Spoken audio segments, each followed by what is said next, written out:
రాష్ట్రంలో అయినా సరే, దేశంలో అయినా సరే, ఎక్కడైనా సరే ఇప్పుడు మనం విద్య వైద్యం ఉచితంగా ఇస్తే మనుషులు ఎట్లయినా బతుకుతారండి. మనుషులు అసలు వాళ్ళకు ప్రాబ్లమ్స్ ఉండవండి, వాళ్ళు పని చేసుకొని మంచిగా బతుకుతారు. కొంచెం మనం టూ టాపిక్స్గా విద్య వైద్యం ఉచితంగా ఇస్తే మొత్తం బతుకుతారు. ఫస్ట్ విద్య గురించి మాట్లాడతాం. విద్య ఏంటంటే ఇప్పుడు చదువు ఉందండి, చిన్నపిల్లలు ఇప్పుడు ఏంటంటే నేనే షాక్ అయినట్టు అసలు నర్సరీ వాళ్ళకు లక్షల ఫీజులు తీసుకుంటారు ప్రైవేట్ వాళ్ళు అయితే.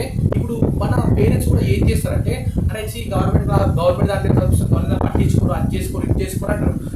అది చేసుకొని ఇప్పుడు ఏం చేస్తారు, ప్రైవేట్ దాంట్లో జాయిన్ చేస్తారు. జాయిన్ అయితే సరే ఉన్నోళ్ళు పోతారండి, పైసలు ఉన్నోళ్ళు కట్టుకుంటారు, అంతా చేస్తారు. అట్లని ఆ ఉన్నోళ్ళు ఎట్లయినా కట్టారు. కానీ వీళ్ళకి ఏముందంటే ప్రైవేట్ వాళ్ళు కూడా ప్రైవేట్ వాళ్ళ ప్రైవేట్ సంస్థ స్కూల్స్ ఎవరైతే నడుపుతారో వాళ్ళకు కూడా ఎట్లుందంటే మనం చదువుని ఎట్లన్నా అమ్ముకోవచ్చు. చదువుని అమ్ముతున్నారు ఇప్పుడు చెప్తున్నారు టీచర్ శాలరీ చేయాలి అంటే వాళ్ళకి ప్రతి స్టూడెంట్ లక్షలు తీసుకోవాలి. అది తప్పని అది అంత చేస్తున్నారంటే ఇప్పుడు వీళ్ళు పూర్ పీపుల్స్ అయినా సరే, రిచ్ పీపుల్స్ అయినా సరే మనం డబ్బులు ఎంత పెడితే అంత వాళ్ళు కట్టాల్సిందే కడతారు కూడా అని వాళ్ళ ఆ నమ్మకంతో వీళ్ళు ఏం చేస్తున్నారంటే వీళ్ళు కూడా డబ్బులు చాలా చేస్తున్నారండి. ఏంటంటే చిన్న పిల్లలకి లక్షల ఫీజు అంటే ఎక్కడికి పేరెంట్స్ కూడా సరే వాళ్ళ లైఫ్ మొత్తం వీళ్ళ కష్టంకే కావాలి. ఇప్పుడు అదే గవర్నమెంట్ అదే చదువు ప్రైవేట్లో చెప్తున్నారు. కానీ నేను ఏం చెప్తున్నా అంటే ఫీజులు పెట్టాలి, కానీ ఫీజులు అంతంత పెడితే ఎంత అసలు అది తప్పండి అసలు. అది తప్పు. ఇంకోటి ఏంటంటే మన ఇప్పుడు ఏది మన రాష్ట్రం మన గవర్నమెంట్ దాంట్లోనే మంచి టీచర్లు ఉంటారు, అందరూ ఉంటారు. దాన్నే మనం స్ట్రిక్ట్గా వేసి మంచి ఒకటి వేసి ఆ విద్య ఉచితంగా ఇస్తే గవర్నమెంట్ స్కూల్స్ ఉంటాయి కదా, గవర్నమెంట్ స్కూల్స్ కూడా మంచిగా ఒక మంచి చదువులు చెప్పి మంచి చేస్తే ఇప్పుడు ఇవన్నీ వీళ్ళకి ఉండేవాడి. ఇప్పుడు పూర్ పీపుల్స్కి వీళ్ళకు మిడిల్ క్లాస్ పీపుల్స్ వాళ్ళకి అందరికీ కష్టాలు పెట్టి ఉండేవాడి. మంచి వాళ్ళకు ఒక నమ్మకం రావాలి. అదే గవర్నమెంట్ విద్య వాళ్ళు సూపర్ చెప్తారు, సూపర్ చూసుకుంటారు. అసలు ప్రైవేట్ కంటే గవర్నమెంట్ బెస్ట్ అన్నట్టు ఉండాలి. అట్లా ఉంటే వాళ్ళు వచ్చి దీంట్లో జాయిన్ చేస్తారు, దీంట్లో ఉంటుంది.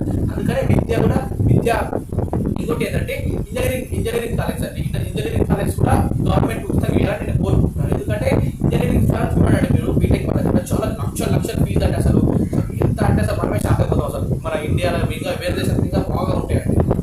ఇప్పుడు మన ఇంటర్ దాకా సరే ఉచితంగా పెట్టారు. అట్లనే సరే ఇంజనీరింగ్ కాలేజ్ కూడా అవన్నీ ఉన్నాయి కదా. ఇప్పుడు అది గవర్నమెంట్ పెట్టాలని కోరుకుంటున్నాడు. ఓన్లీ ఇంటర్మీడియట్ అన్నట్టు మన రాష్ట్రంలో సరే. అందుకని ఇంజనీరింగ్ కాలేజ్ కూడా ఇప్పుడు గవర్నమెంట్ డిగ్రీ పెట్టాలి, ఇంజనీరింగ్ పెడితే అయిపోతుంది. ఇప్పుడు వాళ్ళ ప్రైవేట్లో పోయి మన పైసలు అన్ని దారవసరం ఎందుకంటే అసలు నాకు అర్థం కాదు. వాళ్ళు కావాలని ఇప్పుడు ఎట్లయినా సరే మనం పెడితే వాళ్ళు ఎట్లయినా సరే వాళ్ళు అప్పు చేసి చేసాక వాళ్ళు తెచ్చి కడతారని వీళ్ళకు నమ్మకం ఉంది కాబట్టి వాళ్ళు కూడా తెస్తారు. కాబట్టి వాళ్ళ చదువు కోసం కాబట్టి వాళ్ళ పిల్లలు బాగా కోసం వాళ్ళు కూడా తెచ్చి పెడతారు, తప్పదు కదా. అందుకని ఇప్పుడు మన గవర్నమెంట్ ఇంజనీరింగ్ కాలేజ్ పెట్టారనుకో వీళ్ళు దీంట్లో కూడా మంచిగా వాళ్ళకి మంచిగా ఒక హెల్ప్ చేసినట్టే ఉంటుందండి. మనం ప్రజలను ఆడుకున్నట్టు. కానీ అందుకని గవర్నమెంట్ ఇంజనీరింగ్ కాలేజ్ కూడా పెట్టాలని నేను అనుకుంటున్నాను. ఇంకోటి ఏంటంటే వైద్యం గురించి అండి. వైద్యం ఇప్పుడు అందరూ ఎట్లా కూర్చున్నారు అంటే మన గవర్నమెంట్ హాస్పిటల్ అంటే చాలా మంది ఎట్లా కూర్చున్నారు అంటే ఇప్పుడు గవర్నమెంట్ పోతే పట్టించుకుంటారు, ప్రైవేట్ పోతే అయిపోతుంది అంటారు. అది అంటే అది నేను అనుకుంటున్నా అంటే ఒక 80% నిజమే. అది గవర్నమెంట్ అంతా ఏం అంటే పట్టించుకుంటారు, కానీ ఒక్కొక్కసారి పట్టించుకుంటారు, ఒక్కొక్కసారి రారు డాక్టర్లు రారు, ఇంకొకసారి టైం ఉన్నా సరే వాళ్ళు చూడరు, ఒక్కొక్కసారి వాళ్ళు ర్యాష్గా మాట్లాడతారు. ఇంకోటి ఏంటంటే అసలు వాళ్ళకు మెడిసిన్స్ టైంకి ఎవరో ఏదో ఇంకా అనే వీళ్ళకి మనం ఒక ప్రాణాన్ని ఎందుకు జరుపుకోవడం ప్రైవేట్లో తీసుకోమంటారు. ప్రైవేట్లో తీసుకొస్తే వాళ్ళు ఏం చేస్తారు, వాళ్ళు ఒక బెడ్ రేట్స్కి ఒక బెడ్కి ఒక నైట్ బెడ్కి 25,000 పెడుతున్నారండి. మన నెల జీతం మొత్తం వాళ్ళకే ఒక్క రోజులో మన నెల జీతం మొత్తం వాళ్ళకే అవుతున్నాయి. అంటే నెల మొత్తం కష్టం వాళ్ళ కోసం. సరే పేషెంట్ ఉంటుంది కానీ అంత పెడుతున్నారు. ఇంకా వీళ్ళు ఎంతైనా ప్రైవేట్లో తీసుకుంటే బాగానే పెడతారు, వాళ్ళకి తెలుసు కాబట్టి ప్రైవేట్లో తీసుకొస్తారు. ఇంకా 25,000 ఇంకా ఒక బెడ్కి 25,000 అంటే ఇంత సార్ అంటే ఇంత తీసుకోక దాంట్లో వాళ్ళు ఒక పేషెంట్ మంచి సేఫ్టీ కొడుతుంది కాబట్టి వాళ్ళు దాంట్లో తీసుకుంటారు. అయినా సరే గవర్నమెంట్ ప్రైవేట్ హాస్పిటల్స్ అందరూ ఎట్లున్నారంటే అసలు రేట్లు డబల్ 3 4 అంతా వేస్తారు. ఒక చిన్న టెస్ట్ కైనా సరే, చిన్న దానికైనా సరే. ఎందుకంటే వీళ్ళకి మనిషి కాపాడుకోవడం ఇష్టం కాబట్టి వీళ్ళు కూడా ఏం చేస్తారు, ఆ మనిషికి ఎంత పెడితే అంత ఫీజు కడుతూనే ఉంటారు, అంత చేస్తూనే ఉంటారు. ఇంకా లాస్ట్ అయినా సరే ఇంకా వాళ్ళ రెస్పాన్సిబిలిటీ ఉండదు. ఇంకా చనిపోయినా సరే మనం వాళ్ళు అడగడానికి ఉండదు, ఇంకా పోతుంది అట్లే. ఇంకో నేనే గవర్నమెంట్ కూడా ఇప్పుడు మన ప్రభుత్వం ఉంటుంది కదా, ప్రభుత్వం ఏం చేయాలంటే మన గవర్నమెంట్ హాస్పిటల్ మంచిగా చూసుకుంటట్టు మంచిగా డెవలప్ చేసినట్టు అంటే మంచిగా డెవలప్ ఉంది అంతా ఉన్నది. కానీ ఏంటంటే కొందరు పట్టించుకోండి, గంటలు ఆపుతారండి, గంటలు 2 గంటలు ఆపాలి కూర్చోవాలి. మనకు పొద్దుగా వచ్చి సాయంత్రం అయినా సరే కొందరికి పని కాదు, మళ్ళీ రేపు రమ్మంటారు. అంతా అని పోస్ట్పోన్ చేసుకుంటారు. మళ్ళీ కొందరు ఫోన్ ఇంటికి పోయినాక ఫోన్లు చేస్తామంటారు, కేసీలు తీసుకుని ఇంటికి పోయినాక ఫోన్లు చేస్తామంటారు. ఫోన్లు ఏం చేయరు మళ్ళీ. ఇట్లా ఇది కరెక్ట్ కాదు అండి. అంటే గవర్నమెంట్ అంటే వాళ్ళు ఏమని తీసుకుంటారా?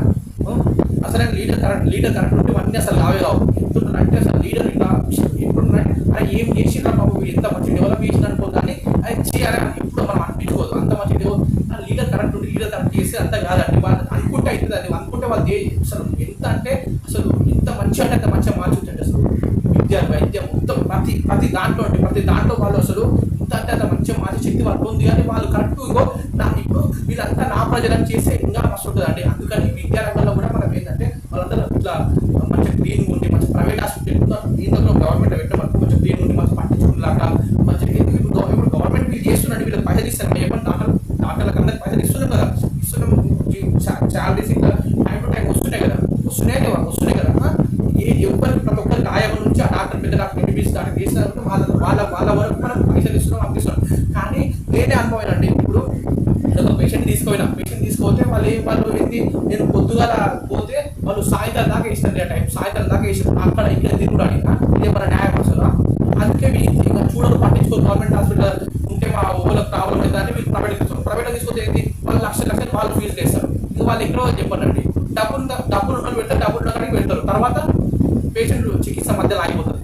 అయితే కదా అందుకే గవర్నమెంట్ అరే ఎవరన్నా ఏమని అనుకోవాలి, అరే ఇప్పుడు ప్రైవేట్ల కన్నా గవర్నమెంటే బాగుందిరా బాబు అనుకోవాలి.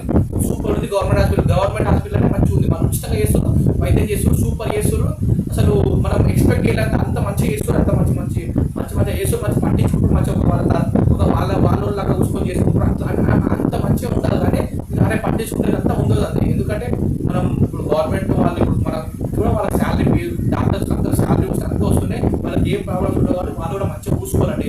వాళ్ళ ఇప్పుడు డాక్టర్స్ ఉన్నారండి, డాక్టర్స్ వాళ్ళు సొంత పేషెంట్స్ అంటే అట్లా చూస్తారంటే చూడండి కదా, సొంత ఇంటర్ నుంచి వచ్చినండి మంచిగా కూర్చొని చూడాలి. అందుకని ఆ డాక్టర్స్ కూడా అందరూ నా వాళ్ళే, అందరూ నా సోదరులే, అంతే అందరూ మా వాళ్ళే, వేరే లేదు. అంతా వాళ్ళ ఒక కుటుంబాన్ని చూసినట్టు వాళ్ళ అందరూ చూసినాం అనుకో, అప్పుడు అది వైద్యం కూడా ఉచితం ఉంది. కాబట్టి ఆ వైద్యం కూడా గవర్నమెంట్ హాస్పిటల్ ఉన్నాయి, కానీ గవర్నమెంట్ కూడా మంచి డెవలప్ చేసి మంచిగా పార్టిసిపేట్ చేయాలని నేను కోరుకుంటున్నాను. అందుకని విద్య వైద్యం ఇక్కడ కూడా సరే ఉచితంగా ఉండి మంచి స్థాయిలో ఉండి మంచి ఉన్నాయి అనుకో, అందరూ ఇంటికి వచ్చి మంచిగా చూపించుకుంటూ మన ప్రజలకు చాలా అంటే చాలా బెటర్ అండి. సో వాళ్ళకు పైసలు లాస్గా విద్య వైద్య రంగంలో మంచిగా వాళ్ళు మంచిగా బతుకుతారు కండి, వాళ్ళ బతుకు మంచిగా జీవిస్తారు కదా. అందుకని విద్య వైద్యం మంచిగా ఉండాలి, మంచిగా ఉన్నప్పుడు డెవలప్ చేసి మంచి వైద్యాలు ఉండాలి, మంచిగా ఉండాలి, మంచిగా పట్టించుకోవాలి, మంచిగా ఉండాలి.